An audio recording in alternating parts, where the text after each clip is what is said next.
Guys,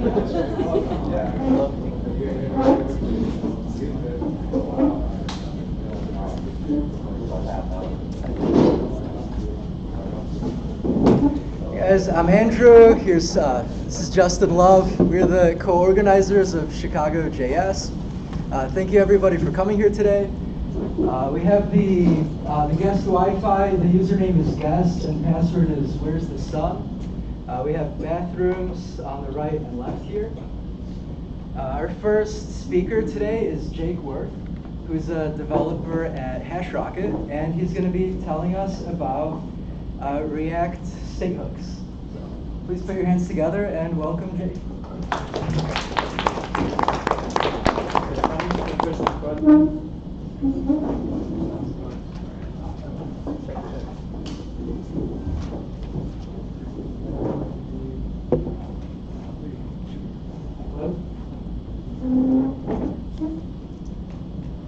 Can you all hear me? Am I being amplified? Okay. Okay, I'm going to keep talking and the volume will probably adjust. Is it loud enough right now? No? Not loud enough. Okay. Can we maybe adjust that?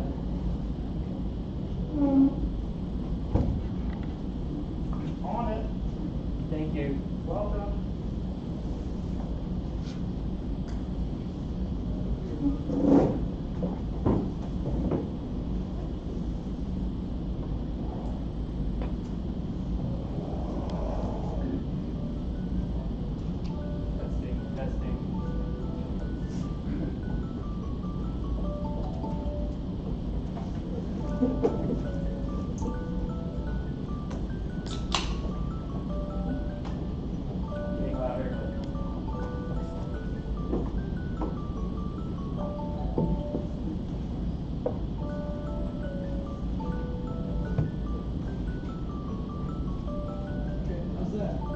Can you hear me now in the back?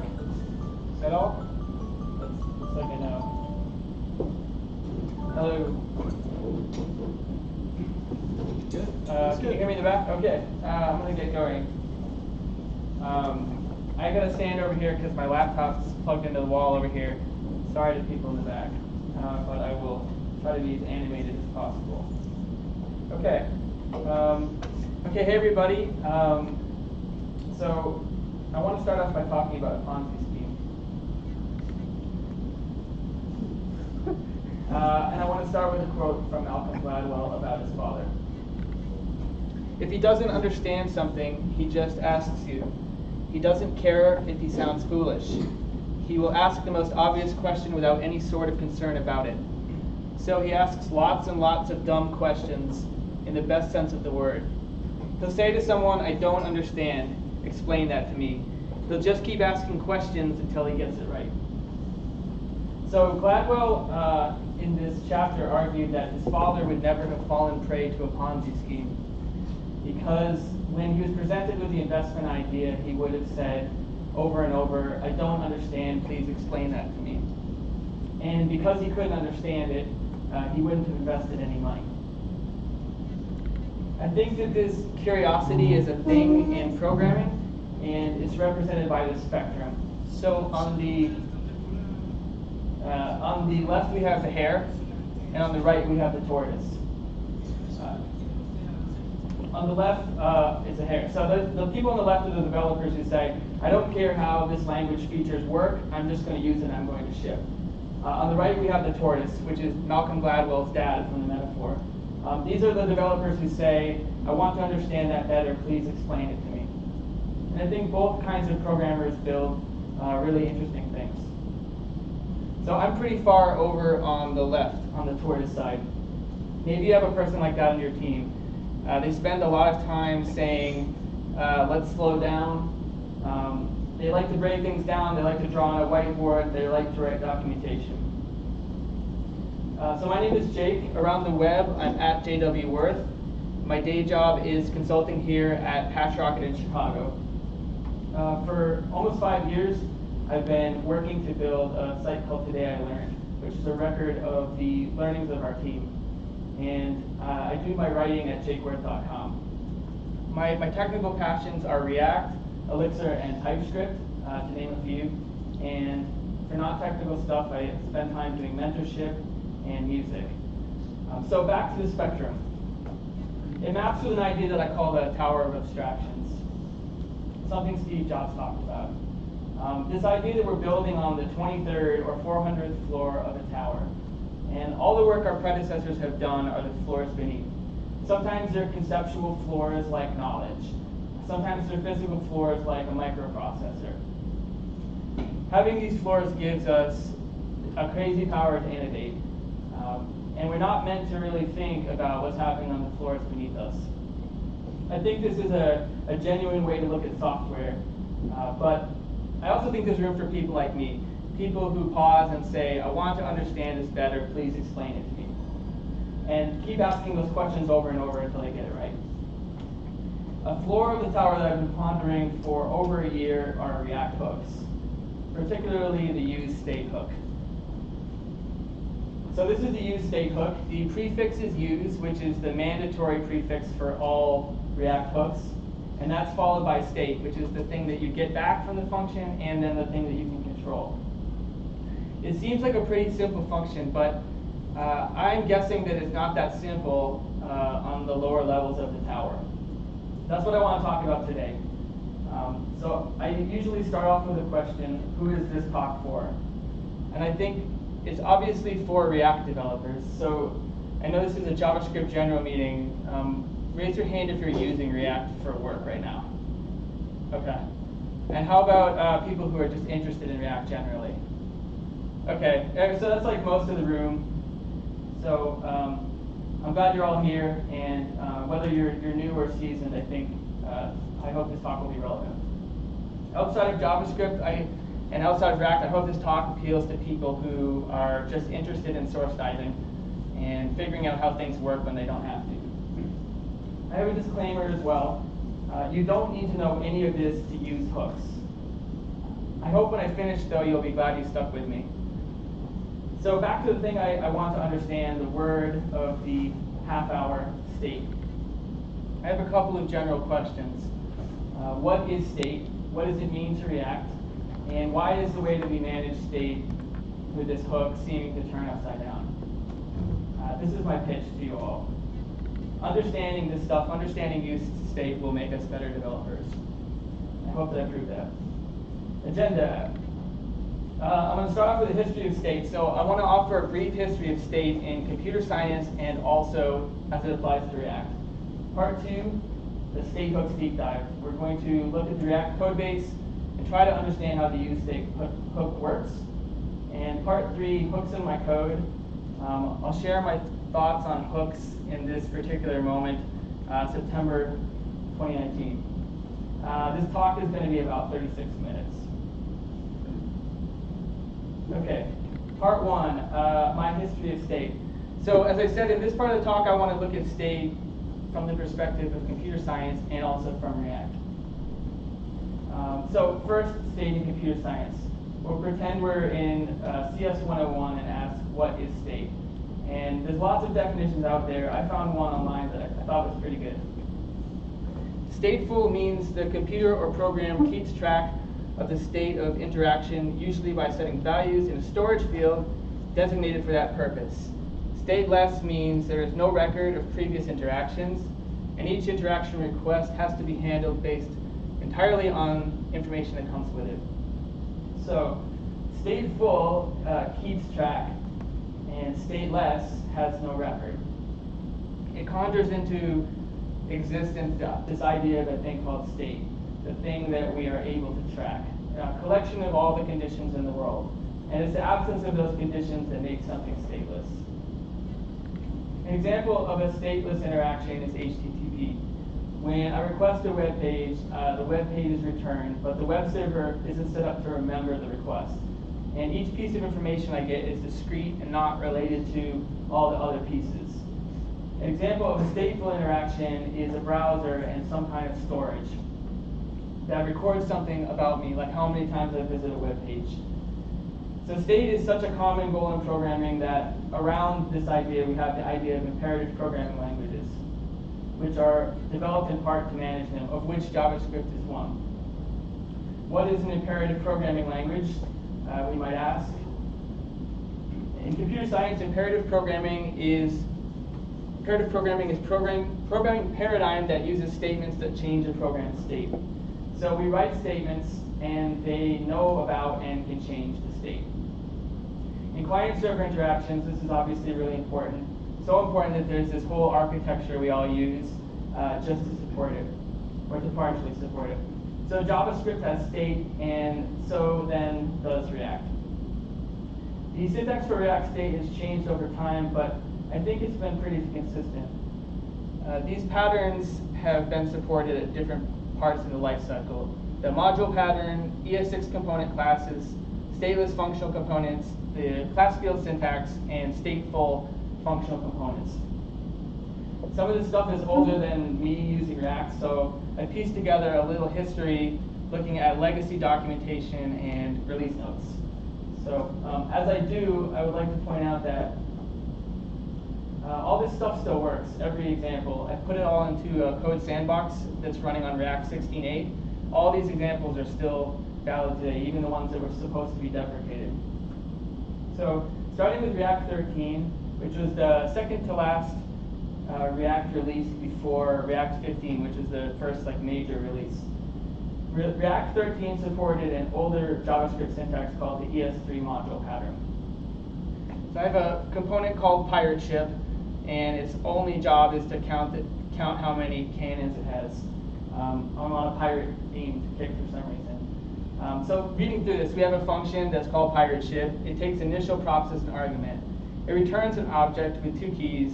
The first key is state, and its value is all the initial state things that we set. So each key is a name of a slice of state and its initial value. Cannons count 0. And then our render key returns points to a function, and that returns JSX. And the JSX is able to introspect about the cannons count on state. So I found a changelog in React 13 that said that this was going to be deprecated at some point, but it still works today in the code sandbox that I linked to. React 13 also introduced ES6 style component classes, and here is one of those. So we have our class pirate ship, which extends React.component, and then we go straight into a constructor function, which you need if you're going to set an initial state. That takes props as an argument, turns around and immediately calls superprops. And I have some links that I'll share after the meetup. One of them is a really interesting blog post explaining why you have to do superprops, what it actually is doing. So then we set state with this.state, and it's the same object, cannons count 0. And then we're returning our JSX, but this time it's inside of a function called render. So this is a stateful class component as we might recognize it. To update our state, we call setState. And there are two common syntaxes to be found. The first one's called an updater function. Updater functions have access to the previous state in props. And this allows us to set state based on the previous state. So we're, in the first example, we're incrementing state 1 above what the previous state was. The second syntax, which is known as a first argument object, allows us to pass a first argument to the function. An argument as the first argument is an object. So the key and value tells you what you need to update. Both of these functions are asynchronous. So React 14 also introduced stateless functional components. To quote the release notes, in idiomatic React code, most of the components you write will be stateless. But I used to like refactoring class-based components into components like these. You can see we have our components called pirate ship. It takes props as an argument. We've chosen to pull something off of the props, and then we're just returning JSX, and it's looking at the variable that we assigned off of cannons count. So as I said, I used to like to write these kind of components a lot. But I think there's something missing from them, and that is that they're completely controlled by props. These components are dumb in a sense of the word, and they're less featureful than stateful components. And if you want to use this syntax, you're kind of stuck in that world for no really particular reason. While we're still in the land of ES6, we can refactor stateful components to use something called the class field syntax. So this component is almost exactly the same, but it gets rid of the constructor function. It just sets state directly as a class field on the class pirate ship. This ditches the explicit constructor, so you don't have to define that function, and you don't have to use superprops, and you can access this.props inside of that object literal, the class field. So this is like everything that existed until February 2019, and then a major change came to React, which was hooks. And specifically for the subject of my talk today, the state hook. The state hook was a feature described in React RFC 68, and it was released in React 16.8. The release notes called hooks a primitive for sharing stateful logic without writing a class. So this is a state hook. Okay, so you can see we're in a function now. Reading from right to left, we call useState, and it takes one argument, which is our initial state. So we'll set that to 0. And this returns an array. The first object in the array is a variable pointing to the slice of state.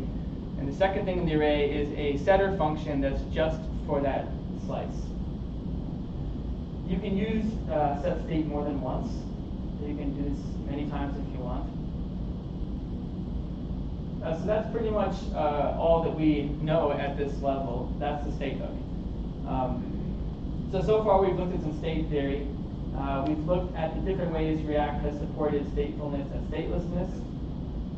When I look at this code, though, I still have a question, and that is I want to know how a function can have state at all. It's not obvious to me, and I had a hard time wrapping my head around it when I first saw this about a year ago. So that's something that I will tackle in the next part of the talk.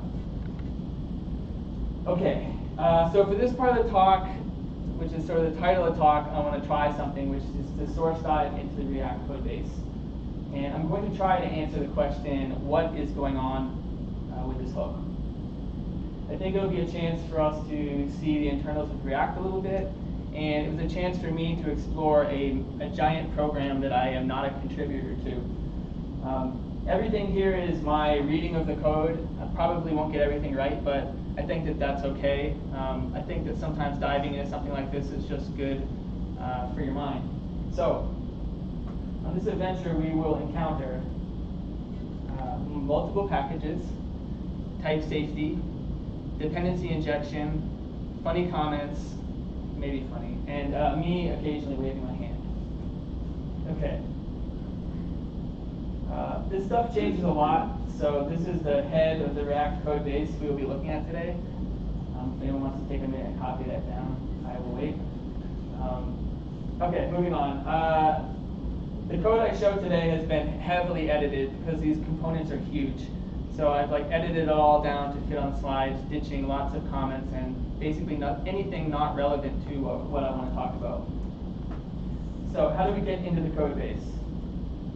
Well, we start by calling useState, and we know about this function and what it does. But where does that come from? Well, obviously I left a little bit off of the example. We import capital R React and a function called useState from React.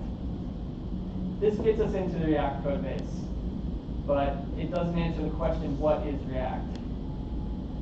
In React 14, something called the package split happened, and ever since then, React has been at least two things. It's split into something called React and React DOM. React is the thing that exposes APIs to you, but most of the implementation lives in the renderers, of which React DOM is one, and there are several others, including React Native that you may be familiar with. Will this adventure take us into a renderer? Time will tell. Okay, so into the React package. True to JS idiom, we find a file called index.js. Reading from bottom to top, we export react.default or React, allowing for different ways of importing something that's default. And they wrote a comment about this that I kept. This is hacky, but makes it work with both rollup and jest. Okay, so that is imported from a place called source.react in the top of the file. And I would expect this source /React to define use state in some fashion. So the rest of your life, if you're using React and you import React, this is where it's coming from, unless it changes. So if we go to our source React to find our use state, this is what we find. Reading from the bottom to the top, we export a default thing called React. Scanning up, we have a object called React, which is full of ES6 object literal parameters, of which use state is one of many things that is exported there. This is a really huge file, and it's got lots of interesting things in it, like a key called secret internals do not use or you will be fired. I don't know how that really works. They can't fire me, but somebody could get fired, I suppose. Okay, so moving to the top of the file, we import something called use state from React hooks. So now we have to go into this React hooks place. Okay, looks like we found our use state function. You might notice some unfamiliar syntax here, and that is type safety via Facebook's Flow program, Flow project. So because I had to figure it out, I will just walk through it really quickly. We declare a function called use state, and that has a flow function type annotation, which is all the stuff after use state. Then we see the symbol, which is the greater than, s, less than. That's something called a generic. Basically, we want state to be of many types, but we don't want to restrict what it is. So instead of saying that it can be any type, we say that whatever type it is, it will be returned, or we can refer to it later. So we say that it's something called s, and then a little bit later down the file, we talk about what s is. So the generic captures the incoming type. Then we have an initial state argument, which is our 0 from the pirate ship component. And that's followed by a union type annotation saying that initial state can either be a function that returns something of that state, or it can just be something of the state. At this point, you might be thinking, type safe JavaScript's not really my thing. We have to stop here. I can't go on. And as I said, I hadn't really encountered Flow. So how did I keep going when I got here? I found this tool called TryFlow, which is part of the Flow project. And one thing it does, besides validating your Flow code, is it provides an abstract syntax tree of your Flow. So you can put Flow code in, and it will tell you what Flow considers each character to be.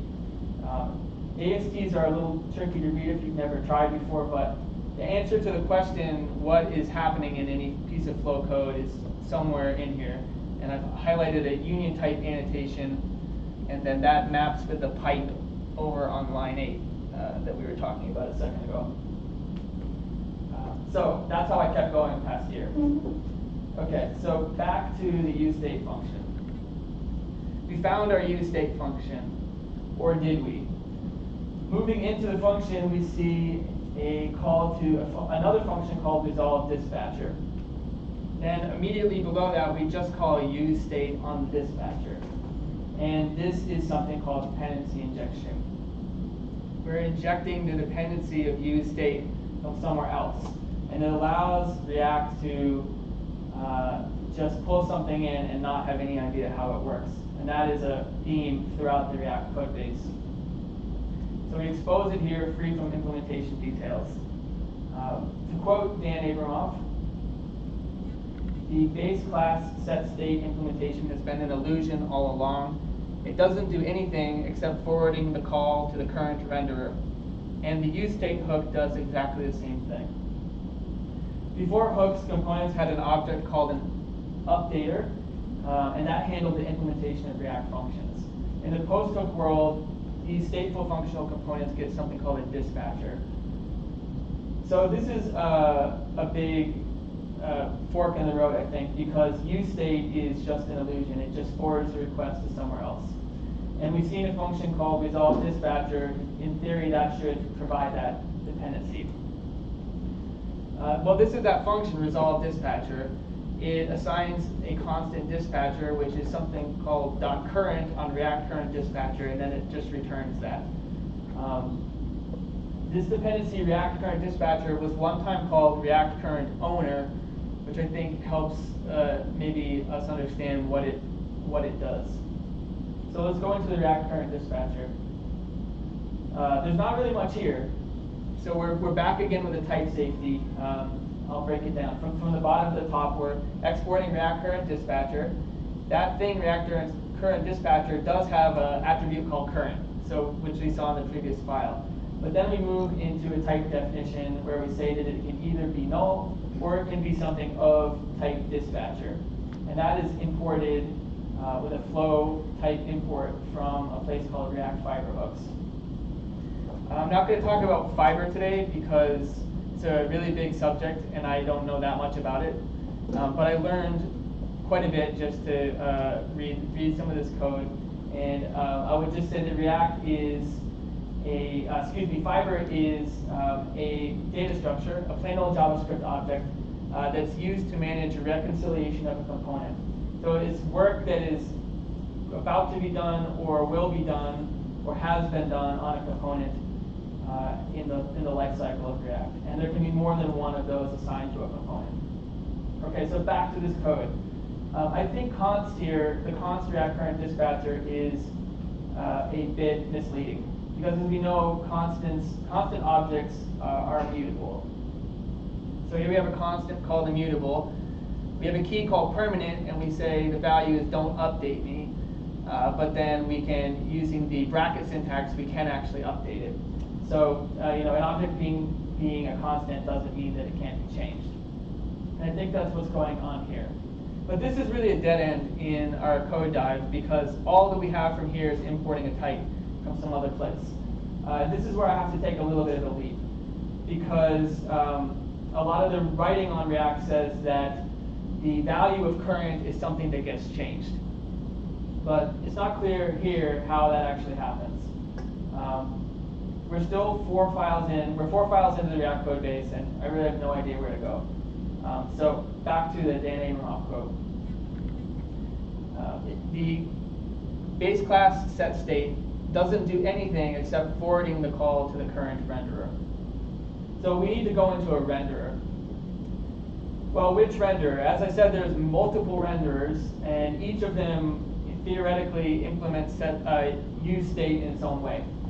I've chosen to look at React DOM because that's where I spend the majority of my time.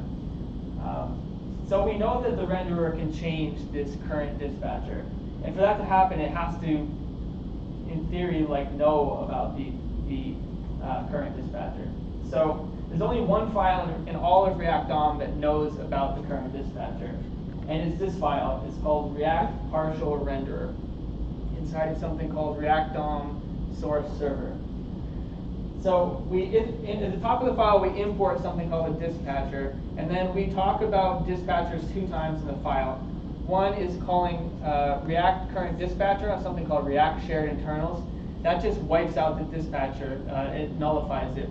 Later in the file, we set React dispatcher.current to this thing called dispatcher, which is the thing that Dan Abramoff, I believe, was talking about.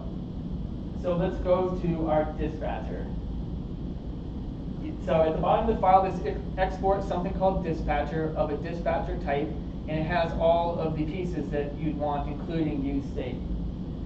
A little bit higher up the file, we find the actual use state function. So reading this function, we have the familiar type signature, and then we turn around and just call another hook. The use reducer hook is inside of the use state hook.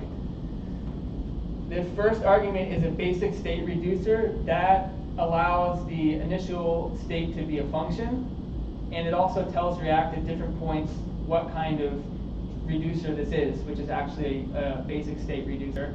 And then the second argument is our initial state. So we have to now look at this use reducer function. And this is a huge function. It's 75 lines long. This is the short version. It's doing basically 4 things in 2 big if statements.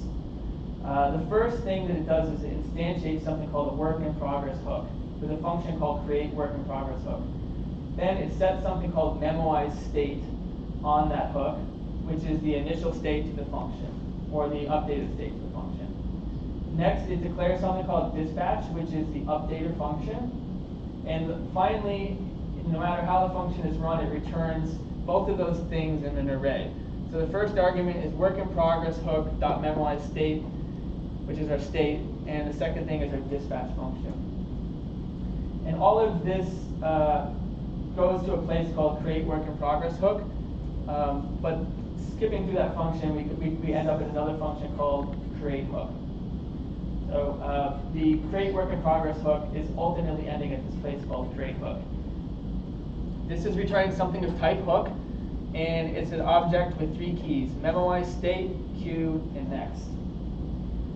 It's a plain old JavaScript object that's returned. So React DOM is just rendering and reconciling away, passing around this temporary plain old JavaScript object's values from fiber to fiber. So this, the code we saw in the beginning, I believe could be thought of as this: work in progress, hook, memorize, state, and dispatch.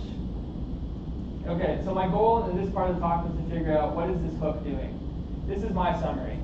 React sets some rules, forwards the call to the appropriate renderer. The renderer is nullified, then set the dispatcher. The dispatcher returns an array of an object holding the state and a setter function, and then rendering and reconciliation occurs. Okay, on to my last question. What does it mean for your team to put hooks in your code? Okay, so part 3, hooks in my code. If you use one hook, you open the door to all of them. In this part of the talk, I want to consider what it means to use hooks, all of them, not just the use state hook. This is my collection of opinions collected over a year of using hooks.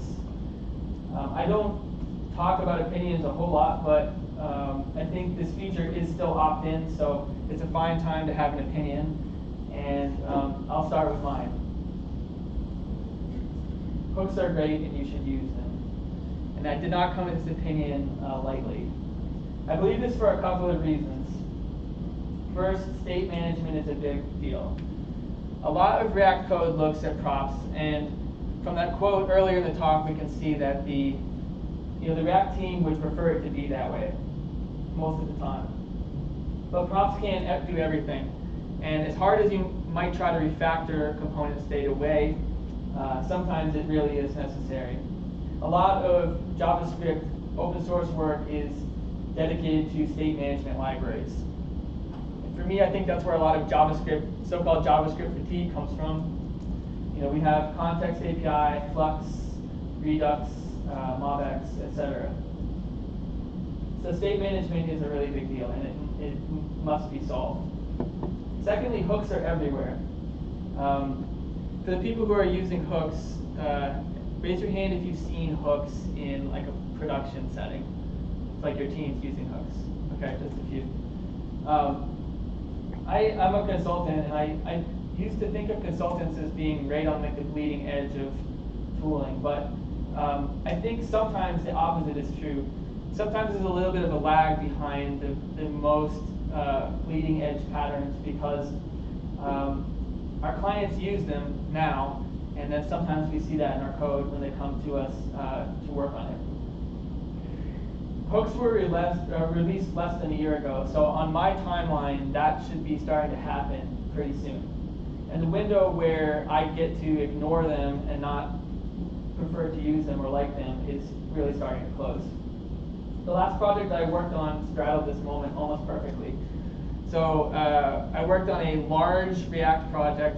It took 18 months to build, and it released in February, coinciding almost exactly with the release of hooks. We wanted to use hooks, but we weren't really writing new code at that moment. We were hardening and doing SEO improvements. Fast forward to today, I've stayed in touch with the client, and they're using hooks for everything. That's the window that I mentioned, and for me, it's starting to close, because when that client comes back, we're going to be working on hooks with them. You might wonder, should I refactor my existing components to use hooks? If I have a code base with 50 components using class index, should I turn them all into hooks? I was talking about this a little bit earlier. So should I refactor my existing components to use hooks? No. I did this on a couple of my side projects recently, and it went okay, but I never ended up merging in the pull requests that I opened. Personal opinion is that reworking existing code into hooks without doing any other changes can be pretty painful. You pay a couple of costs. One is it's going to mess up your Git history. You're going to get a lot of churn because it's like treated as a completely new component, no matter how I've tried. Like any refactor, you have to have good test coverage. That's not always true in JavaScript projects, especially for side projects. And there's an old saying, if it isn't broke, don't refactor it to use hooks. Okay, I also believe that hooks improve React. To me, hooks solve several real problems that were in React. First, it improves on set state. If you think about the set state function we all know, it treats state as this one contiguous store that belongs to the whole component. And I think when you treat state that way, you can write some very overloaded updating functions. With the state hook, you get just a slice of state, and you get an updater function just for that slice. And I think that's a pretty clean mental model. Second, it makes the constructor function obsolete.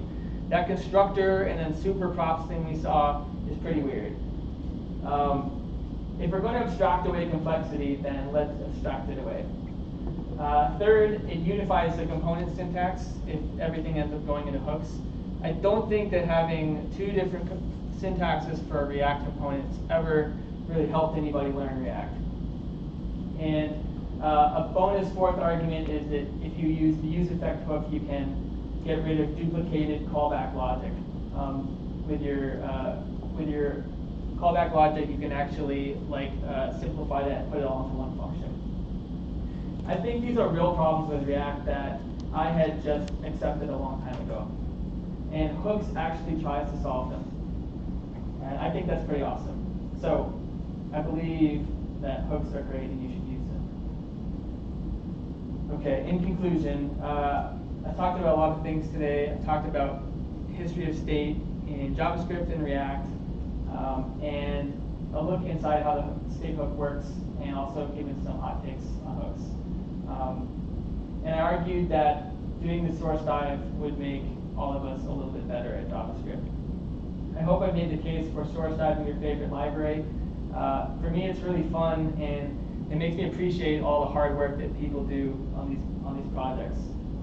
The people who build things like React are pretty amazing, but they're also human beings, and I think we can understand the decisions we make if we try. So I'd just like to say thank you to the contributors to React, to Chicago JavaScript, and to all of you for sticking with me. And thank you.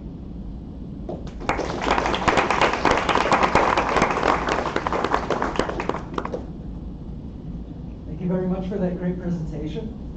Also, I'd like to give a big thank you to Cars.com for hosting us today and giving us this great pizza and beer. While our next presenter is getting set up, if you guys want to grab some more beer or have a soft drink. Jackie, would you like to say, Laura, I'm sorry. Okay. Would you like to say any words? Okay. No, yeah, we have some exciting people here. Frank is actually from Dealer Inspire. He's going to be giving our next presentation. Quick shout out, Dealer Inspire. We are hiring React Node full stack engineers. And then we have Kevin here from the Card side. He's our director of application engineering. Sandra from our team as well. Back over here, Cards is also hiring. We just recently moved to the Elixir Phoenix stack, but we're still adding folks to our team. So, yeah, enjoy the pizza and the beer.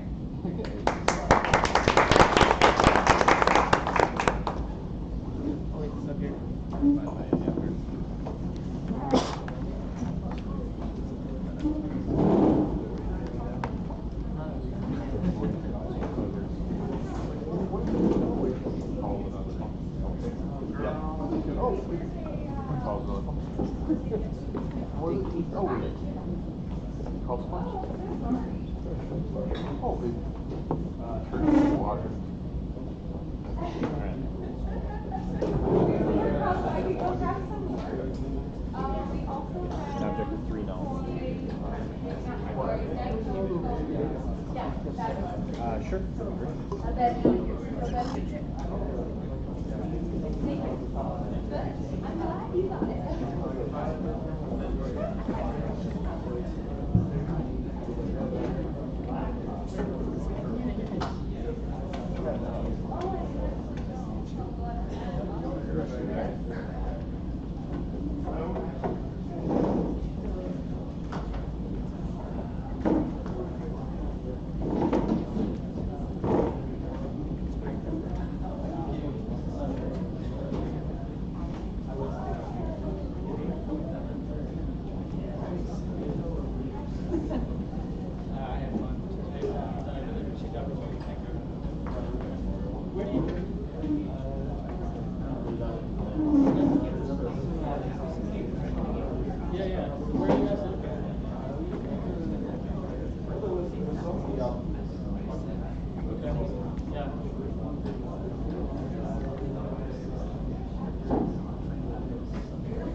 Hey guys, hello.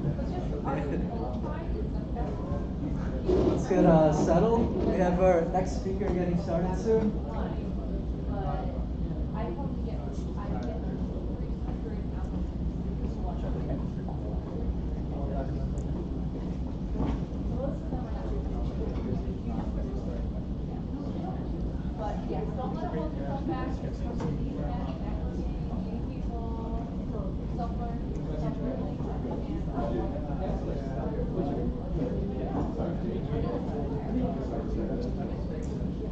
Okay guys, we're going to get started with our next speaker.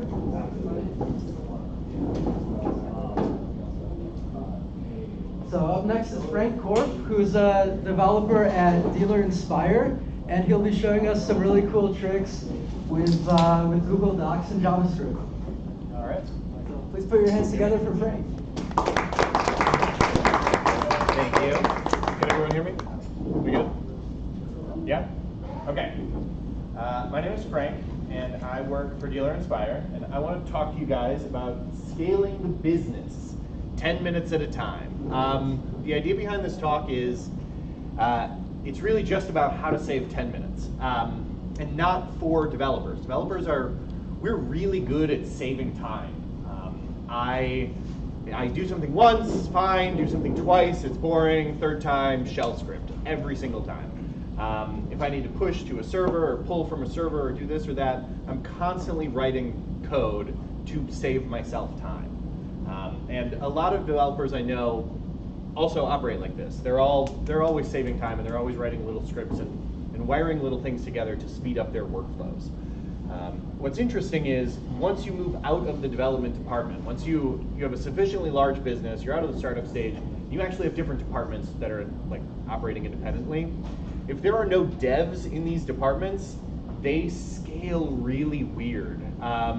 They get really interested in things like very specific documents that they're copying and pasting and passing around, spreadsheets and Word docs. I've seen PowerPoints that are like crucial company information for some reason.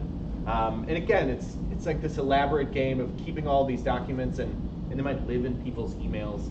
And I happen to love these things. I love finding these little like rat's nests of business logic that are completely outside of any application and live inside of like people who happen to know what doc you're supposed to get.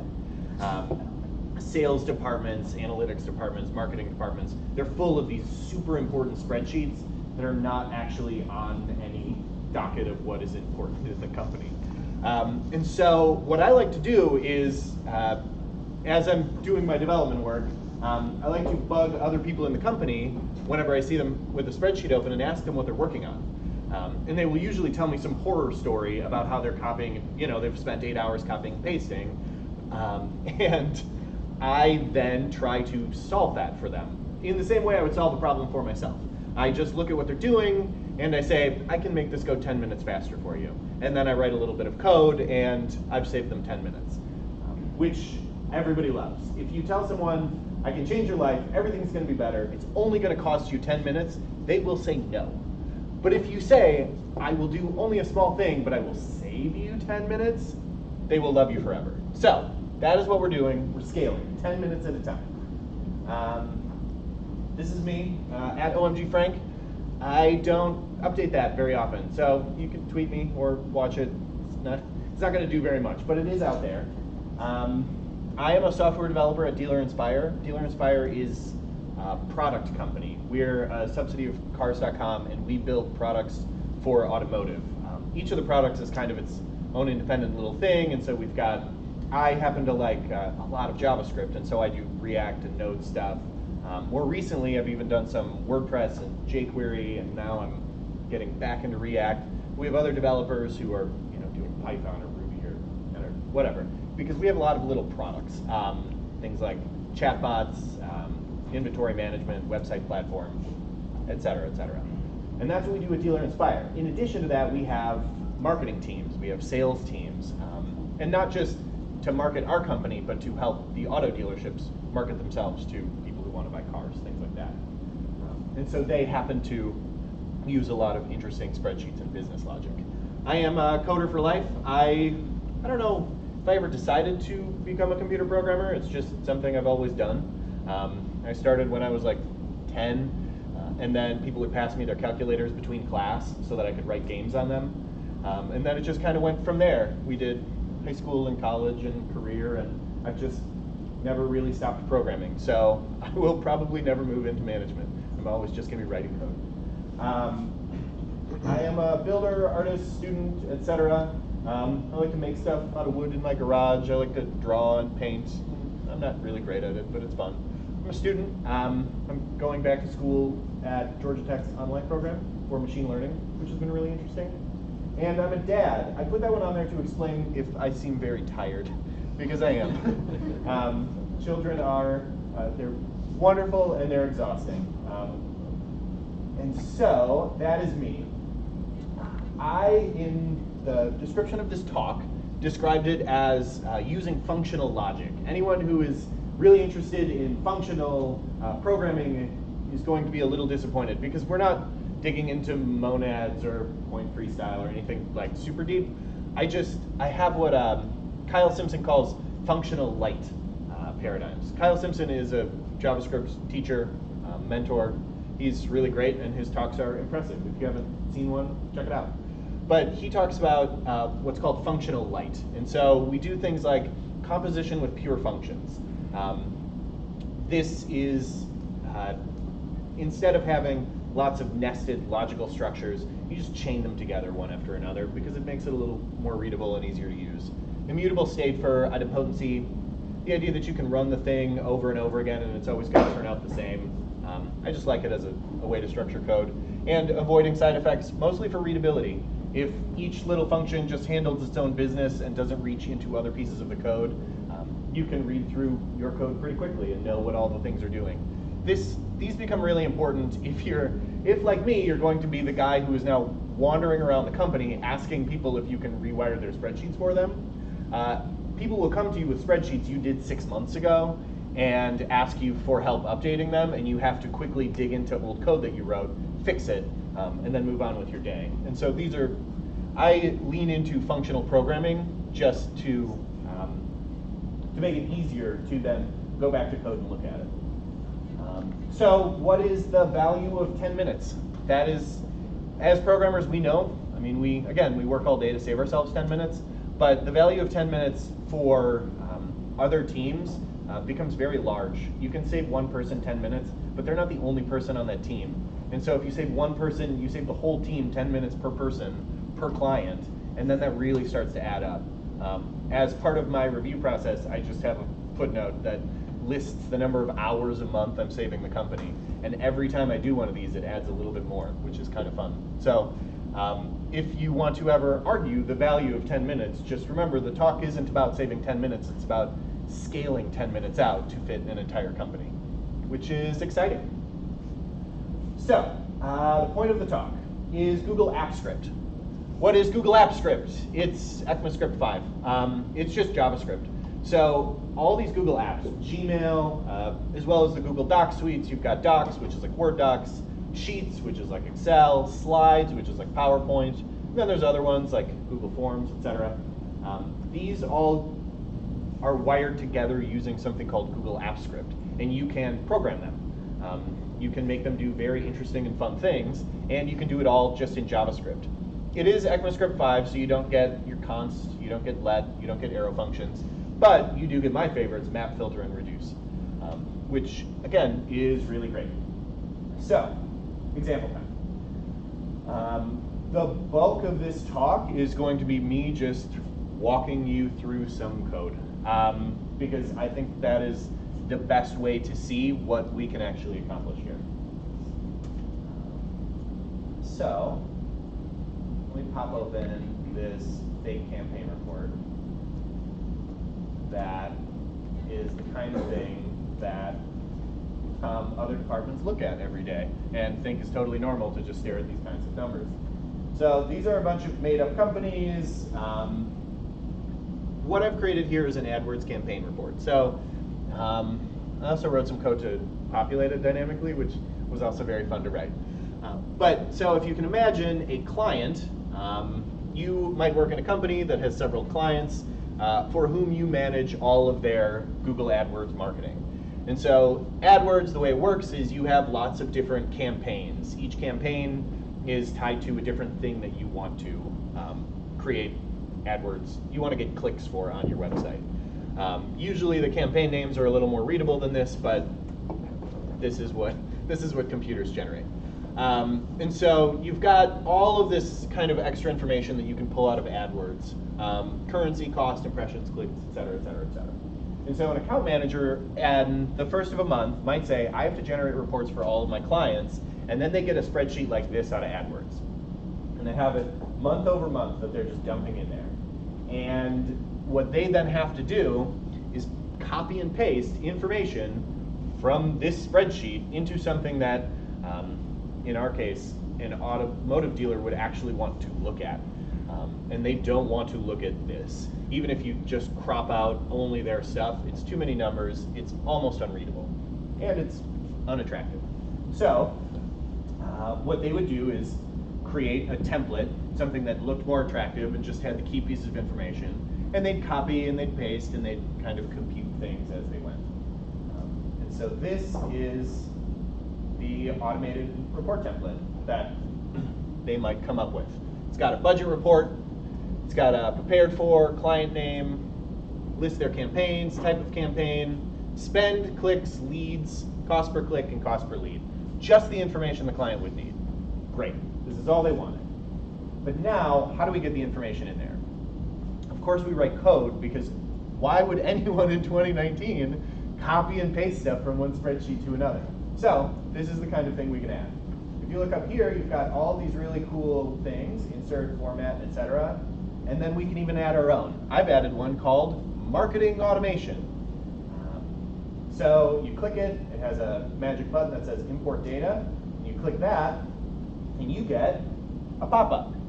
And in this pop-up it says select tab. What are these tabs? These tabs are these tabs, all down here. August, June, July, etc. If you change the name down here, it would change the name up here. Select a client. So this is a unique list of clients. Where did this come from? This is populated by the clients in the tab. You add, you remove clients, whatever, it's going to update the list, which works great for them. They click the client that they want. We will try Douglas Abernathy. You confirm. You wait a minute for Google to do its thing. and then you have your sheet.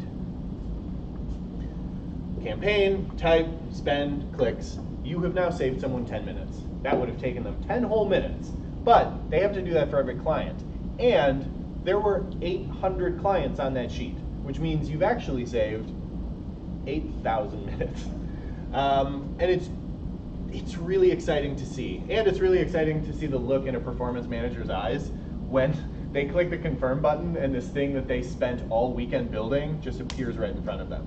Because they know next month they don't have to do that. So how did we do it? Well, I'm just going to back this out a little bit. In all of these Google Docs, you have this little magic button right here called Script Editor. This will open for you an IDE.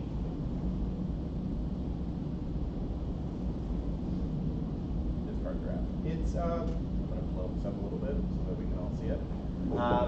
This is a full-on IDE. Do you have to use their IDE? No, you can write it on your own. They have an API that you can connect to, so you can actually write this stuff on your computer and then push it up to them. I find their IDE perfectly passable. I see no reason to write it on my computer, but you don't have to do that. They give you everything you would expect. Your file, your edit, run and publish. Publish is kind of interesting. You can actually deploy a spreadsheet as a web app and give it a web front end so that people fill out a web thing and it goes on the spreadsheet and the spreadsheet talks to it. It's neat. It's a neat way to prototype an app anyway. But this gives you some really fun stuff up here. Resources lets you connect to other stuff. So advanced Google services, you can actually query things like Google Analytics directly. You can tap into any of the kind of Google big data services. You can reach into them directly from Google Apps Script, which saves a ton of time because you don't have to be dumping reports on one end, importing them, and then running them. You can just reach into your analytics and get the the numbers that you're looking for. Libraries is also a really interesting one. You can import your own libraries. You can take pieces of code that you like, export them, and now use them in any project. And you can get other people's libraries. So for instance, if you love using Lodash, and I know a couple people who really like data manipulation in Lodash. It's just how they learn, it's how they like to work. Great, there is a Lodash library. So you just have libraries, you put the Lodash key in there, and now you can use Lodash in here. The last one that I want to point out is help. This API reference is one of the best API references I have ever seen in my life. If you are used to reading docs, you are used to reading terrible docs, and this is awesome.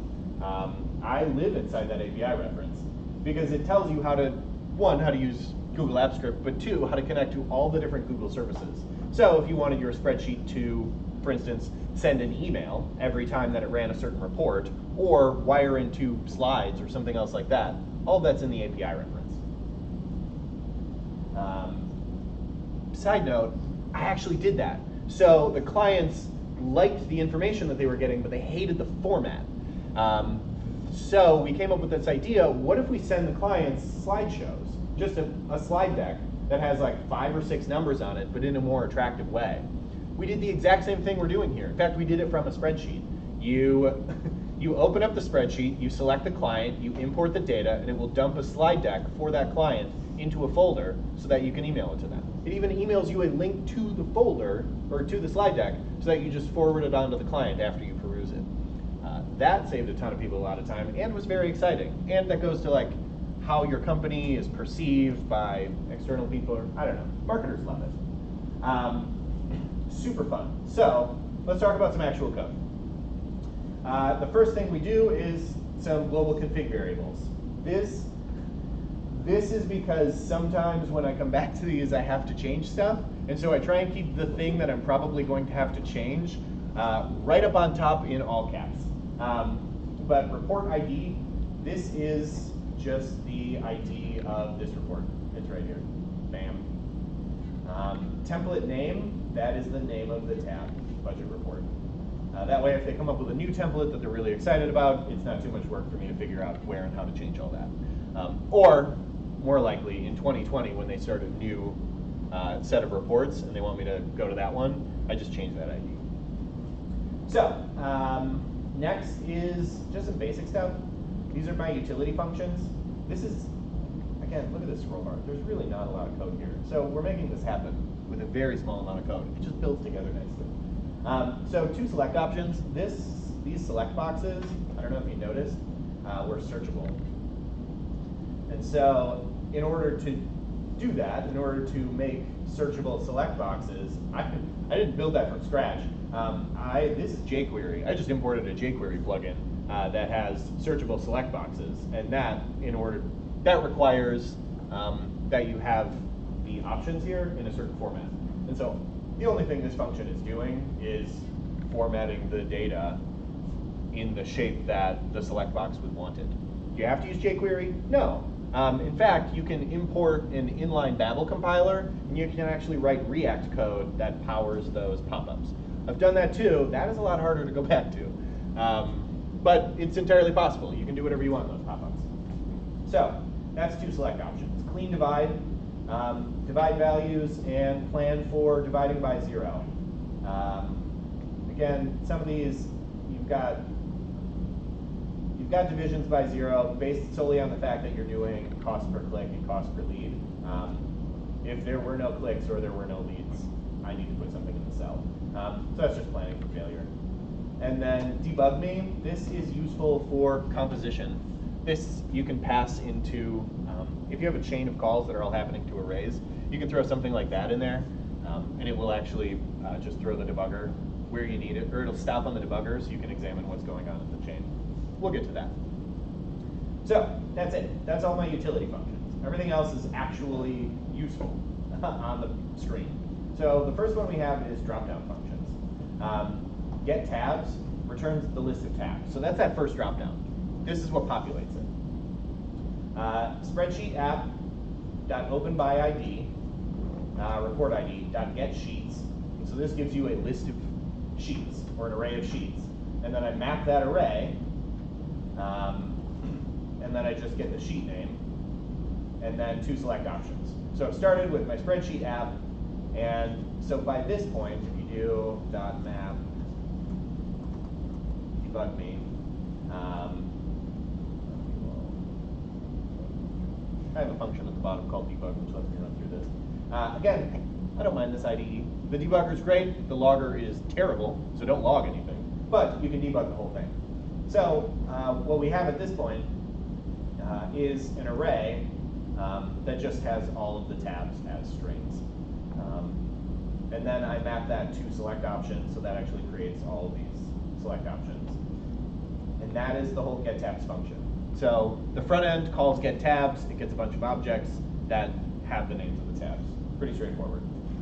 GetClients is a little more interesting, but only because the clients aren't unique. And so we actually have to dig through the list and make sure that we're getting unique ones. So once again, spreadsheet app.openById.getSheet by name, because now we know what sheet we're looking for. The vocabulary is a little weird. A spreadsheet is the whole workbook, and a sheet is the actual tab. People will constantly get confused if I'm talking about sheets versus spreadsheets, so I tend to say workbook and tabs, just so that people know what I'm talking about. But spreadsheet app, open by ID will open a spreadsheet, and get sheet by name will open just the sheet. So now we have sheet.getRange. So getRange works as you'd expect. You put in a row, a column, the number of rows, and the number of columns. Interesting, it is 1 indexed because it's a spreadsheet app. So of course the first one's not 0. And that is going to give you an incredible number of off by 1 errors that you just learn to live with. That getValues. So getValues is the magic one. That will return an array of arrays, and this is how you actually get spreadsheet data. And now that we have spreadsheet data, what I have is all of 1 month. So that I will run my map function and return row 0. So now instead of an array of arrays, I have an array of strings. And those strings are whatever was in this first column here, which happens to be the name. So then we reduce, and we go through the entire list. So I'll just do this. But I can prove that I'm not lying about it. Debugging. So, Clockville, Lindgren, Clockville, Lindgren, Clockville, Lindgren. These are all the names in the first column. And so then we've got just a little bit of logic down here that does reduce. So we get our client list, which is our accumulator, and our client, which is the actual row, or the name from the row. So if the client is empty, return the list. If there's nothing on the row, we don't care, skip it. If the index of the client is actually, basically if it's already on the list, just return the list, we're not going to add it. Otherwise, client list, return client list.concat client. Why that syntax? Because I don't want to change client list, I want to return a new list which contains the existing client list plus the new client. Would it break anything if I just did an old push and pushed it on there? Probably not. But these are the kind of habits I get into because the account managers are going to click that run button over and over and over again. And so I just need to make sure that in each step of this, clicking it multiple times or overwriting old information is not going to really ruin anything. So now we have a list of just unique clients. Prove that. You can call sort. It'll do an in-place sort. But here are all of our clients. We call sort to sort it. And then, of course, two select options. And that is how we get our two select dropdowns. Already, we're doing great. Once they have selected the two items, pop over to page.html. This is the actual HTML page for the pop-up. So there's not a lot to it. I import some jQuery, I import whatever I needed to so that I didn't have to write my own searchable selector. And then I wrote a bunch of CSS to make it look the way I wanted to. That little loading thing is also just some CSS. So it starts at the bottom with basic jQuery. On page load, I call the init function. The init function, google.script.run with success handlers on load tabs, get tabs. So this calls get tabs, and then once I have the tabs, I fade it in, I populate the data, and then when it's selected, when I fade up my loader, when it's selected, we call onTab select. Anyone who's written jQuery user interface code kind of knows how this goes. You're just chaining a bunch of junk together. Again, you can do it in React, but this becomes, interestingly, a lot more cumbersome. And so on select tab, then we load our clients given the tab that we selected. Once we've loaded our clients, we show a confirm button. And when they hit confirm, we call populate sheet. And we tell them what tab we picked and what client we picked. So populate sheet is kind of the last magic one. Rows is get rows with client. So that is, this is your rows. And then totals is these three. 1, 2, 3. These are your totals. So I have one function which gets all my rows from this sheet with this client name, and another function which gets my totals. Then this here, this is the actual spreadsheet code. So we get the spreadsheet app, get active spreadsheet. You don't have to get the active spreadsheet. You can get any spreadsheet you want. It just happens that I know that this spreadsheet is open because this is where the dialog is. But you can use get sheet by name and grab a sheet from anywhere. Or get spreadsheet by ID and then get sheet by name. So then I grab the range. I figure out how many extra rows there are. This little piece of information just deletes any extra rows. That way if they run it again with a different client, it will remove all the existing client data. This is what you have to do to make sure that it is in fact idle.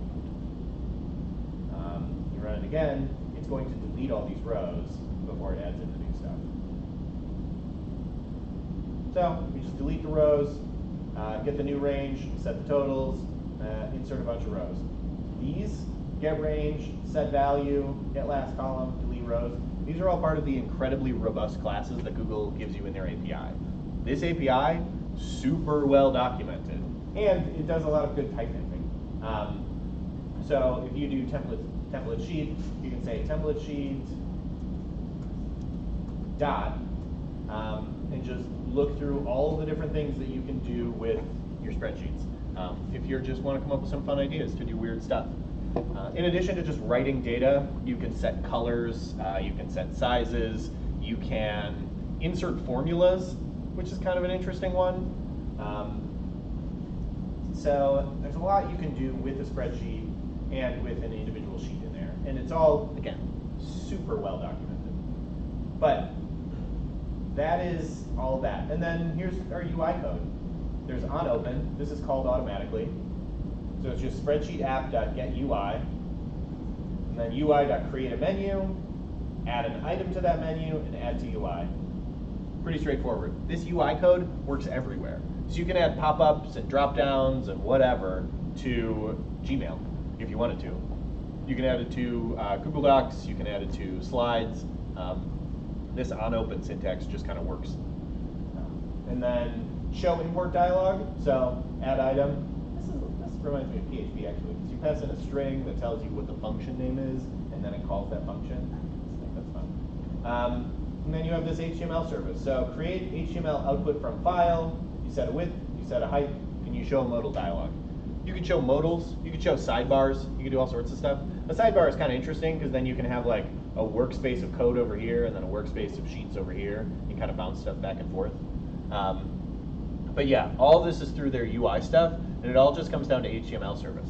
So anything you can do in HTML, you can actually do from these Google Sheets, including weird stuff. Like I have authenticated against OAuth 2 to pull data from various APIs and stuff to get it into Sheets, and then mix and match the data and then pipe it out of Sheets and send it somewhere else. I did a lot of that code from scratch, and then found there's actually a library for it. There are several. So you don't have to actually write that code. You can just go to resources, library, and then pull in OAuth and pass it some keys.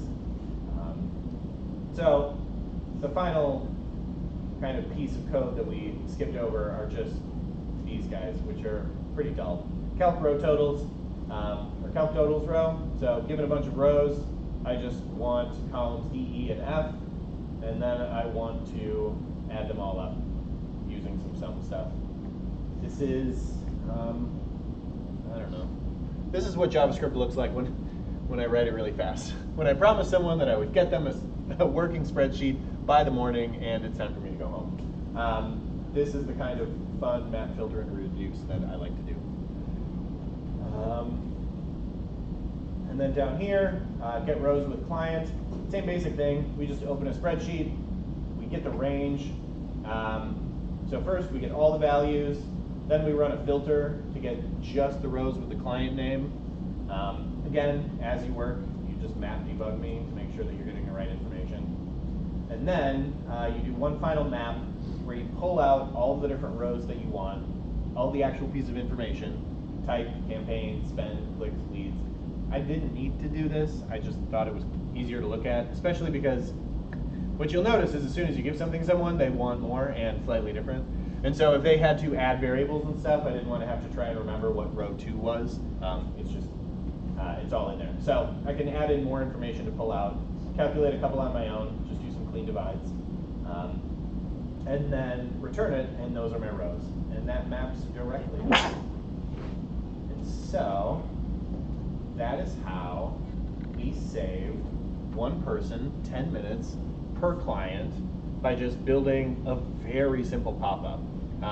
Anyone who is writing JavaScript on a regular basis knows how simple this code was. It wasn't just easy, it was kind of easy. I mean, once you work through the Google APIs and you get a feel for them, it becomes very easy. But more than that, it's simple. There's not a lot to it. I'm grabbing data from here, I'm manipulating a large chunk of data using chaining map, filter, and reduce together. You don't have to do it that way. You can use for loops if you want. And then I'm piping it out to another sheet. And then just a little bit of interface code with some lightweight jQuery and just some CSS doesn't take long for someone to build, especially if you're used to building application level stuff. Something like this won't take you 3 hours. But what it's going to save the team that isn't your team is days and days worth of work and hours of headache. Which is why I strongly recommend that, again, if you're at a sufficiently large company and you have other teams that are in fact working with spreadsheets, bet you find ways to save them 10 minutes at a time. So that is it. Are there any questions? Yeah, you can clap.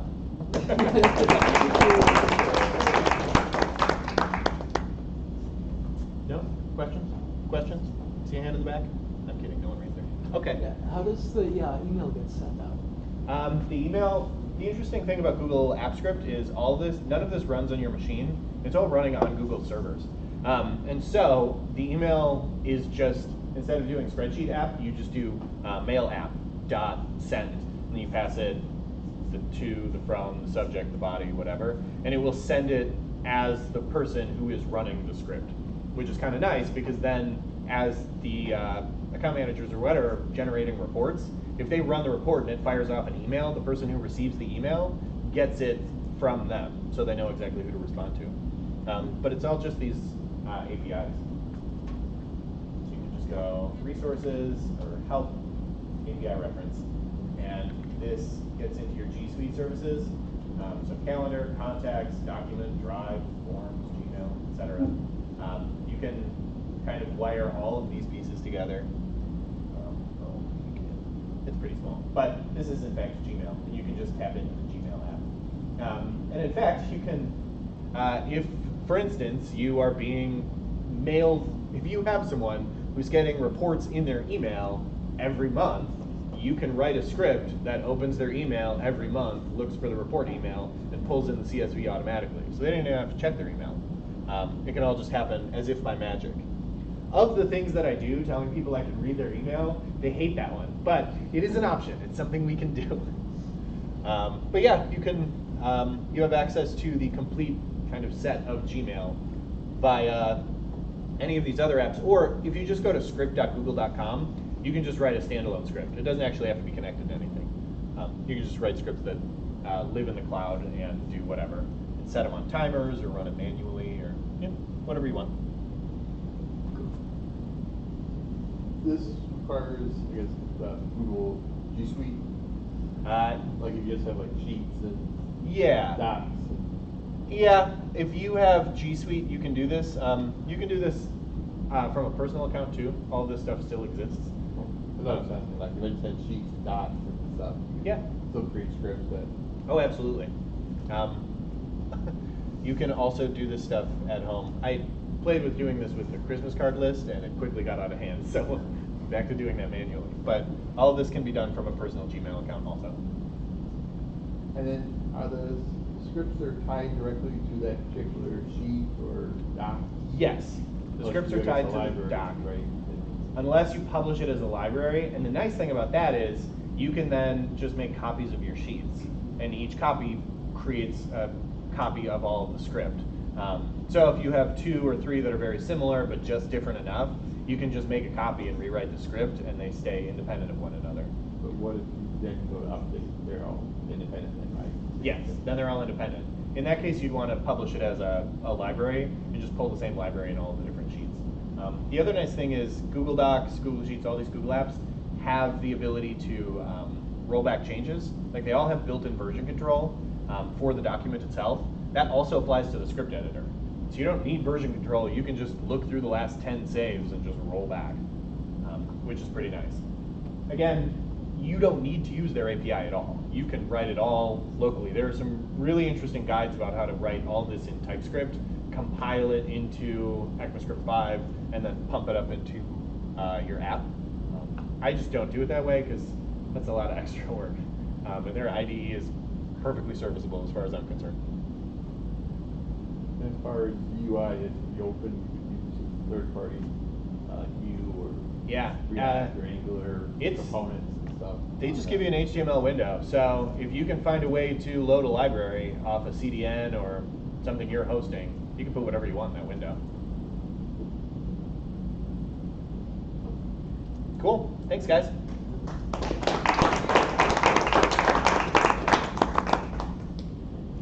Thank you very much.